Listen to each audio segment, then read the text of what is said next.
Welcome to the Fractured Families podcast. I'm Charity, your dedicated parental alienation coach, here to guide and support families as they navigate the challenges of high conflict divorces and custody battles. On this podcast, we'll share insights, practical strategies, and hope for those on the journey toward healing and justice. Whether you're personally experiencing these challenges or just want to learn more about the complexities of parental alienation and custody disputes, you're in the right place. You are not alone. This is the Fractured Families podcast, where every voice matters and every story is heard. And if you find my conversation helpful, don't forget to like, subscribe, and share. Your support helps us reach more families who need it. Hi, thank you for joining the Fractured Families podcast. This is Charity, your host. I have with me Michael from New York State. Michael is here to talk about the heartbreak and separation of his relationship with his two boys. He is separated from the mother of the boys, and he will share the story of his alienation from his children. Michael, thank you for joining. So, Michael, tell us a little bit about the relationship. What was that like in the beginning? When did you start to recognize, and how could you sum it up for us? All right. So, I met Nicole 14 years prior, and in meeting her, she was friends with my sister's fiance at the time, and that's kind of how we came across each other's paths. I met her. She had a 4-year-old daughter, who I always considered to be my daughter, and kind of took on the role as her father, even though he was what I thought was choosing to be not present in Alyssa's life. He was not present at really many of her events, baton twirling being the biggest thing. Um, and I always took the stance of, he's kind of a deadbeat dad, and Nicole always telling stories of victimization, basically. And I believed him wholeheartedly, completely believed him. So throughout the course of our 14 years, good 10 of those years, I believed everything that I was being told, all the experiences and all the craziness had to be true. During the course of our relationship, I had some issues earlier on in our relationship that I had to seek some treatment for. And I think that may be now in hindsight's 2020 is now kind of, I look back on it, I'm like, holy cow. I was onto something, but I just didn't know what I was onto at the time. Right. Several times throughout like therapy sessions, I used to say to my counselor, it's as if Nicole is identical to me. She acts the same exact ways that I do, but she chooses to handle those differently. I used to choose to handle mine with substances, and she chooses to handle hers with actions, like very passive aggressive actions and mind blowing action. I don't even know how to. I couldn't even describe them honestly. They have my mind so all over the place. It's unreal. Again, I didn't know at the time either that somebody with narcissism and somebody with addictive personalities, they overlap. They are very similar in the ways that they act. I had no idea. So carry on a number of years. We have Nicholas in July of 2011. I'm still in that facility, and this was the first, I guess, the first strike. Um, I was doing well, and I had privileges to come and go from the facility and drive people places. So on one of those trips on my way back, she lives around the corner. My son was a week old. What am I going to do? I'm going to stop there and try to see him because I was only allowed to see him on Sundays. So I don't see it as a problem. Yeah, you're breaking a rule, but to me, I'm trying to see my son. Her mom calls and she rats me out to the person running the organization, and I get grounded now. My grounding was I didn't see my son until he was a year old. Yeah. Oh my gosh. Could not call Nicole, couldn't speak to them, nothing. So that's first year of his life. I'm really not present at all. Right. Who was present? Mom, just like who was present in Alyssa's life. Mom, grandma, and pop. Now we get back together. I did have another child during that time because, again, I'm not fully mentally healthy at that point in time. I'm trying to seek fill a void within me. So I do that through a relationship that results in another child. And that one doesn't obviously work out because I founded that relationship when I was unhealthy. Nicole and I end up getting back together now. And now there's Nicholas and there's Colin and there's Alyssa, 3 different children, 3 different people that made those children. And everything's surprisingly going well. And we work together. We save money together. We purchase a house together. We have that American dream, I guess, if you will. But it was never the dream really that I wanted. The way I envisioned it since childhood was I have the wife, I have the children, I have the house, maybe a white picket fence or whatever color I wanted it to be.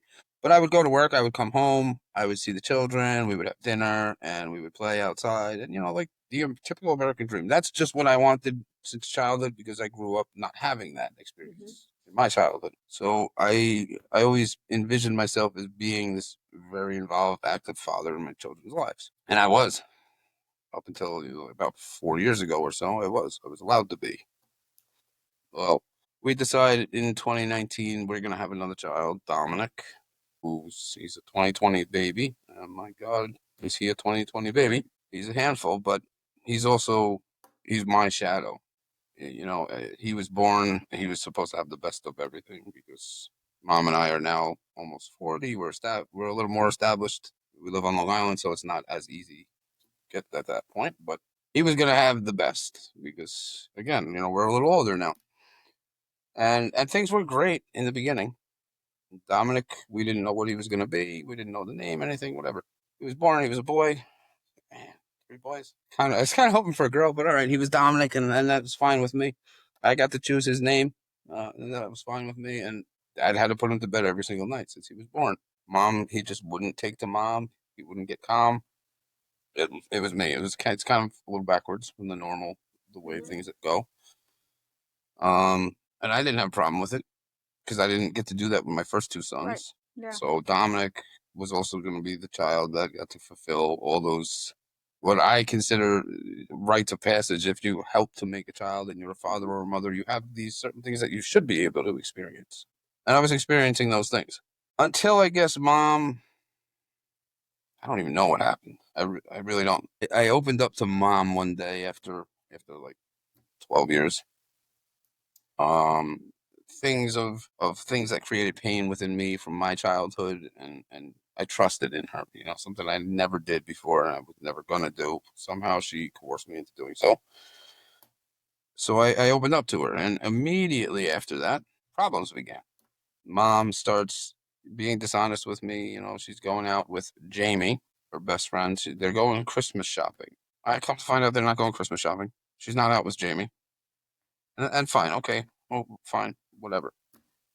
The next thing that I find out is that mom is with Jamie Black Friday and had revealed everything that I told mom in confidence about me growing up. She revealed all to her. And in fact, they called me together and they're talking about the things that I told her. And Nicole's condoning Jamie talking negatively about me on the phone and fully supporting her.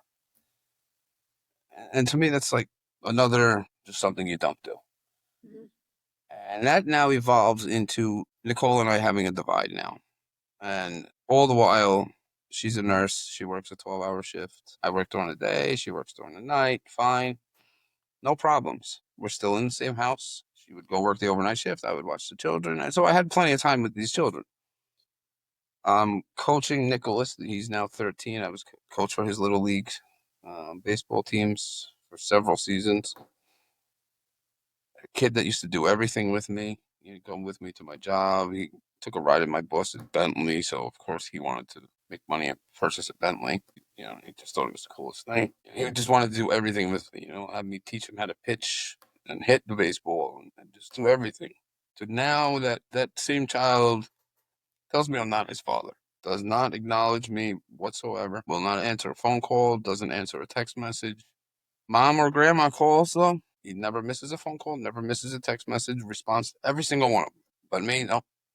I didn't know. I didn't hear. I didn't see. I didn't get it. How do I get from being his coach and him wanting to be with me at all times, like Dominic is, to I don't even exist in the kid's life? And who, of course, exists in his life is grandma and poppy and mommy. And mom, as I mentioned, she's a nurse. She works an overnight shift. So up until January 9th of this year, actually, I was watching the children 4 nights a week, still living in the same co-owned house as her, unfortunately, of the mindset she deserves the house and we're not married.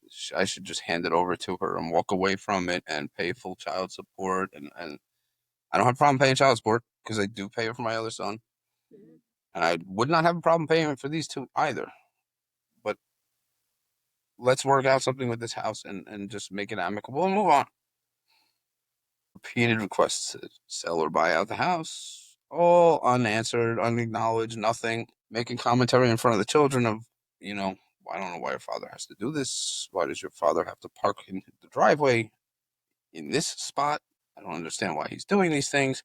It's just very, like, very, very passive aggressive things. And God, I still have a hard time trying to connect all of these different occurrences that have happened.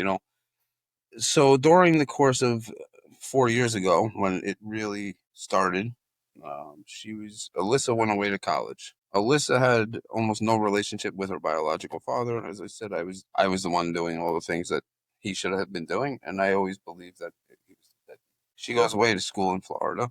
Magically, she starts to form a relationship with her father that she never had, and mom starts to become less important to her.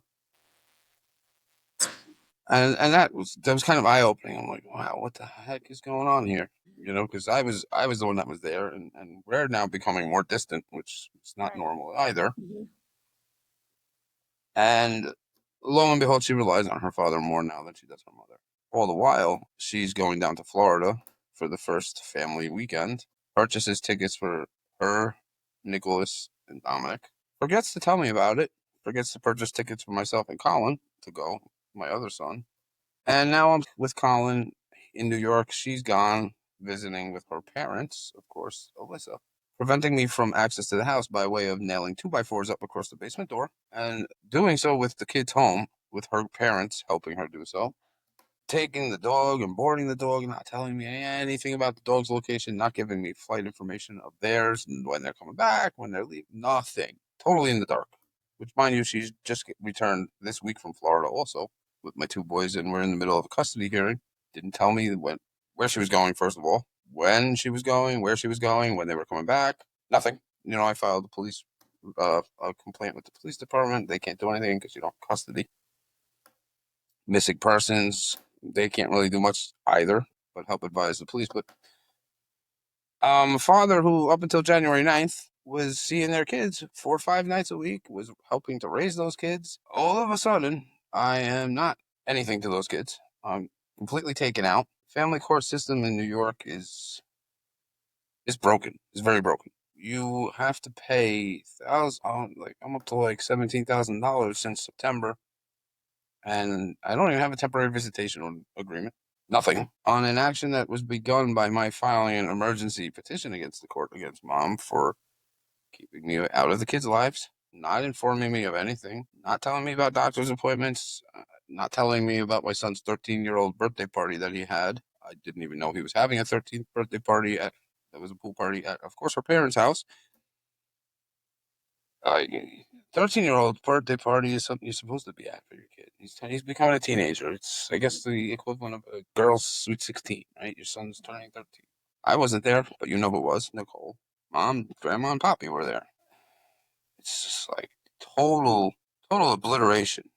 You are totally taken out of the equation, and there's nothing you could do.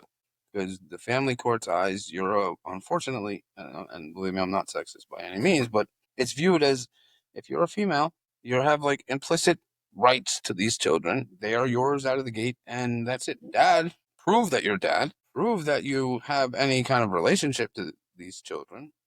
And then you got to go and spend umpteens of thousands of dollars to get maybe every other weekend with them, and maybe a day or two during the week, and that's it. It's so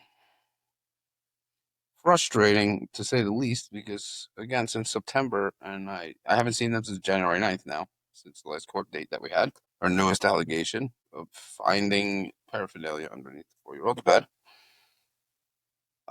In a portion of the house where she has changed the locks, something I did 3 years prior that she called the police on me. I almost got arrested for doing. She does it this year in October, refuses to give me codes to get into the house. I have not been able to get into the house. Her daughter, who's staying in my son Dominic's bedroom for 2 weeks prior. How do you find drug paraphernalia in my son's room when I can't get into my son's room? have not been in the house for weeks at that point. And your daughter leaves December 31st at 9:45 at night, and I'm out with the children looking at Christmas lights, doing things that you would normally do. The next morning, all of a sudden, I can't see the kids. 9 days go by, you don't say anything to me about it. You're cool, calm, and collective, as if nothing happened. The only statement you make is in front of my 13-year-old, "I have your dad good this time," and laughing about it in front of him. Like, why are you including him in any of this? First of all, why are you making these comments to him about it? And what do you have me so good on? If I find drug paraphernalia under my kid's bed, I'm not gonna not say anything to you if you're the mom, and I'm gonna accuse you of such thing. So we get to court. She makes the accusation. On that day, that's when I decided, all right, I'm leaving the house now because mom has filed orders of protections against me. She plays the victim like extremely well, extremely, extremely well. You know, They become masters. you could have 2 years worth of asking to sell and buy me out of a piece of property, and you go and you get an appraiser to come to the house and tell me 24 hours, less than 24 hours prior to, that you need access to my portion of the house, but I'm going to work on a job that I just started. Sorry, I can't accommodate you. You go to the court now with that and you say, I'm refusing to sell and buy the house out. Excuse me? And the judge believes this because she had the appraiser come, and I said no. And looks past the 2 years of my requesting the same thing. So I'm the difficult one now. And she does the same things with orders of protections where I make co-parenting impossible. I don't follow visitation that we've agreed upon. I don't share information about the children. You just took off to Florida. You didn't tell me about it. You didn't give me any information. You did not tell me about my son's holiday party. You didn't share any of the photos with me. You didn't tell me anything about parent-teacher conference, and I tried to get the information from the teacher who said only one parent could be there. You don't share anything with me, but you're going to make the allegation of your actions are really what are the things that I'm doing. She's Yes. like projecting, and you can't do nothing about it. Once they get to court, out of that first order of protection, that's it. You're up Ish's Creek, and you're the criminal, no matter what. Mom is the innocent victim, and I say this all the time. Nicole is the innocent victim of Mike, and in the eyes of the court, because they have this implied right to the children, and that they are the sole provider and caretaker for these children, and you're not. You're fighting a losing battle, basically. And that's kind of where we're at today. Is I'm still in court. We were supposed to have court on the 13th of February after this allegation. They ordered a tox screen, and I'm up in arms at this point. Just like, she brings no proof in. I can't get in the house. Mind you, I left up. She's a nurse at a drug inpatient facility, and part of her duty is to search new patients that come in to stay at that facility. She's befriended one of those patients personally who lives in the same town. That I'm like, all of these things, Your Honor, no physical proof, and you're going to take it at face value. And I can tell you and show you proof of mom saying she wants to cut me out of these children's lives. She would rather her parents be in my position over me. And you dismiss all of this. The fact that a mom flat out says she would rather her parents be in the position of me instead of me, and you can show proof of her stating this, and that to me would be red flag enough. And okay, something's really broken here, and just to dismiss it, and then the AFC to state to my lawyer that we don't want mom to get a mental health evaluation because we don't typically have these problems with mothers. And that was at the last court date. Court date that her lawyer stated at the prior court date she'd be going on vacation on the 14th of February. Was conveniently sick on the 13th of February. And I was in the process of getting a tox screen at an Oasis facility at that time, which ran longer than it should have. So I was trying to get a hold of my lawyer to let him know where I was. And they adjourned it now till March 17th. So I'll be at like a little over 3 months now since I've seen the children, spoken to the children, heard from the children, know anything about the children. Because mom does not answer my phone calls. Like I said, she was in Florida. I had to call around the police department. I had to call missing persons of New York. She does not answer me. She does not answer text messages, phone calls, gives me no information about the kids, nothing. My son, I'm not his father, so he doesn't get my text messages and calls anyway. I have no way to contact the children whatsoever. And mom, she finally did answer me. She answered me on Monday to tell me they're in Florida. I will only respond to you about the children. Any other requests for information or any other comments that you have, just don't even bother. I will only talk to you about the children. So that's when I started asking questions about the children. Where are they? When are you coming back? Where'd you go? Radio silence. Doesn't even answer those questions. And all of this has happened before, and the referee in court doesn't even do anything about it. Let mom carry on. Clearly, since September, this has gone on, and unfortunately, Nicholas, I don't know. I don't know if there's any save in that kid. I really don't. I don't know. Well, think about this, Michael. Think about your stepdaughter and how she found her way back to her father. So there's hope in that. And you had a good relationship with Nicholas prior to all this. Mm-hmm. And you say the mother of the children's a narcissist. And was there ever a time where you felt unsafe in her presence or the children felt unsafe in her presence? Nicholas just made a comment one time, and I understand it now. He got in trouble for not being honest with mom. Sissy never would get in trouble for being dishonest with mom. But when Nicholas was younger, up until like the age of 5, mom loves these children unconditionally. No questions asked at all. She's all over them, hugging them, sleep with me in my bed every single night, which is peculiar to me. When they get to the age that they're able to start thinking a little bit more and they start talking back and being disruptive, mom now takes a more totalitarian approach towards them. She has smacked them before, which I mean, I'm not against totally. I mean, today's day and age is a little crazy. You can't even parent your child anymore, really, without being reprimanded for it. But she would smack them. She has smacked them before, and okay, you shouldn't have did what you did. Did you learn your lesson? I mean, I got hit too when I was a kid. You get smacked on your butt, it's gonna happen. She just doesn't care. She doesn't care. So there's addiction on my side of the family. There's addiction on her side of the family. She's a nurse in a drug rehab facility. She should know the prevalence that our children face as the proneness of having addiction issues. And you are, pardon my French, but you're effing with their emotional well-being Yeah. since very early on. And mine was messed with when I was a kid, different reasons. But my parents split up as well, and they were not present in my life, and I had my issues because of it. You're intentionally doing this, and I've stated it to you, and you of all people should know better. You're totally okay with it. You don't lose any sleep. And that's really what has me up in arms is the court's condoning all of this too. And condoning like Dominic, who's my shadow. Every time she's tried to separate us and we get back together, Daddy, runs over to me, jumps on me, wants nothing but to be with me. She can't break that. She hasn't been able to break that. She continues to try. Yeah. He's the kid that's gonna take it probably worse than Nicholas now. Day in and day out, he wants to see Daddy, and he sees Daddy, and now nothing. And making comments on Halloween because I didn't come to the door the second he knocked. I opened the door to the middle of her saying, "See, Daddy wasn't gonna come to the door when you wanted him to, Dominic. Daddy was gonna come to the door when Daddy wanted to."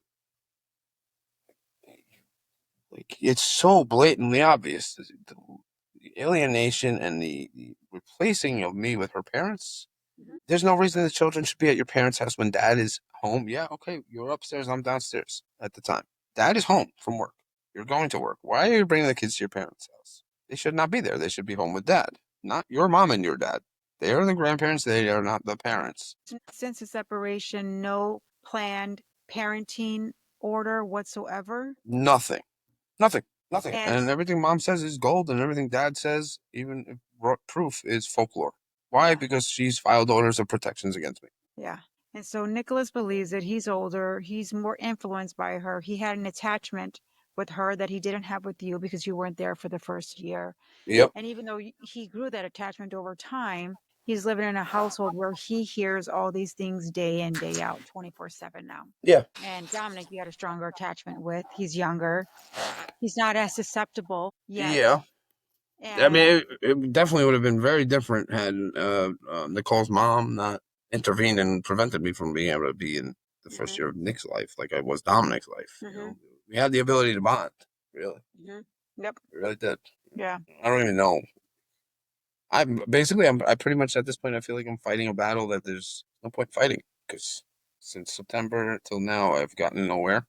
Two emergency orders against her. Understandings that we should work out visitation for holidays, and mom just not allowing me to see them on the holidays either. And bringing them to her parents' house to do laundry after the holidays, to my son telling me just because mommy wanted to bring us here, even though I was at home the next day, getting me arrested in front of the children on contempt on an order of protection because I refused her buyout offer on the house and she was unhappy about it. So what's the situation with the house right now? I've had to file for a partition. She, again, consistently refused to buy out or sell. Magically, just before Christmas, wants to give me an offer, a very low offer, and wants me to walk away from the house. And I'm not going to do that. At this point in time, I'm not going to do that. After the damage you've done to my children and the having me arrested and getting orders of protections on some of them on lies, which the court doesn't want to see that proof either. Okay, fine. I'm not going to just give in to you anymore. I used to do everything for you. I used to give you everything. Her thing was my money is my money, your money is my money. And I would kill myself to give her everything she wanted and then get reprimanded for not being present because I'm at work to try to give you everything you wanted. But then you're not happy. It never was good enough. Everything was never good enough. So I'm out of the house now. She's living at the house and I'm not living at the house. And it's going to be a process. She's already stated through her lawyer that I can drag this out for a number of years. Yeah. For what purpose? What good is that for the children? Really, what good are you doing for the kids? What good are you doing for the kids cutting me out of their life? Right. Well, she's done it before, so Yeah, I know. clearly she doesn't. Clearly, that's not important to her, right? No, I actually Because I apologized to her daughter's father. Once I started experiencing the same things, I met with him in person, and I actually, shook his hand and gave him a formal apology for ever thinking that he was ever the problem. what did he say to that? He shook my hand and he thanked me and he said, "Unfortunately, you believed that she wouldn't do it again. Did you really think she was going to change?" I didn't think she was ever that person. Honestly, Right. I really For didn't. sure. Yeah. How do you do that to your kids? You're willing to do any of those things to your kids. You really don't care about your children. Yeah. But when you're dealing with a narcissist who knows how to put a spin on everything, they're a victim of everything and they never do anything wrong, and they know how to play a court system. You're basically screwed. I'm And your gonna see my kids kids live with every that. other weekend, maybe in a few years from now. Who knows? For what? Right? They're gonna continue to get brainwashed, Yeah. and I'm gonna miss out Yeah. on all the experiences that I should not have to miss out on ever. But I'm not gonna ever get to experience them really, because now I'm 40 years old. I'm not gonna have another kid, right? So what about Colin? Yeah, Colin. How does that affect him? How is it he went from having a household full of siblings and having his brothers, and So now we used to have him over all the time, and because they were all parental close. alienation, it doesn't just affect the children, it Oh doesn't no, it affect affects just you. Colin too because they Yeah. they were all close, and Yeah. I haven't really been able to see much of Colin. There's also a court order in place that states that if Nicole Kelly is anywhere in the area, I cannot see Colin because of how volatile things get between Nicole and I. So when she's refusing to sell or buy me out of the house, and all my money is going to trying to support that house at the time, I'm stuck paying child support for Colin. I'm stuck trying to support my other kids. I don't make $1 million a year, and you don't want to buy me out or sell. And if I'm homeless, I'm not going to really be seeing the kids much anyway. So the relationship with Colin has even suffered directly because of that. Because the same referee that we're in front of, that I was in front of with Colin and his mom, that issued that order that I can't see Colin if Nicole Kelly is present, is the same referee I'm sitting in front of now. It's like it's so mind boggling. I don't even know what to make of it anymore. I really don't. I really don't. And there's nowhere you can turn unless you have $1 million. I'm screwed. I'm screwed. I was a So father and I'd been an active father in my kids' lives, and now I'm almost forced into deadbeat dad, but not by choice. It's do I want to be arrested and spend my time in jail? Do I want to be brought down the road of potentially self harm, which she had me to that point at one point also? Or do I want to remain being alive and hopefully my children grow up and get a little wiser and decide they want to seek me out and have the ability to seek me out as somebody that's still present in this world? Because if Nicole is in my life, I'll tell you flat out, I don't think there's longevity in me if she's still in my life. She will meddle with every part of my life, and she does. So, what's better here?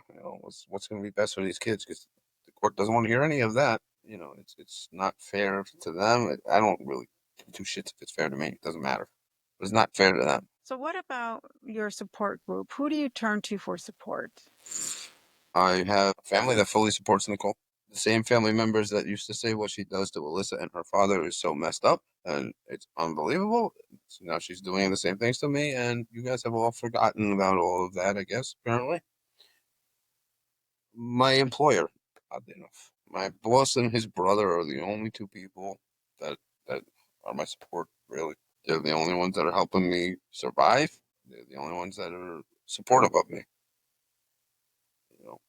It's really it's crazy because they should be the first that shouldn't be the ones, right? They're more family to me than my own family, unfortunately. So your family believes her, they fall for her manipulation, narcissism as well? Yeah, I mean, listen, there was a number of years Nicole would talk about my family, mainly my sister, after her losing her children for other issues, bad mouthing them, blah, blah, blah. Then she ends the relationship with us. Between her and I, she's buddy buddy now with my sister.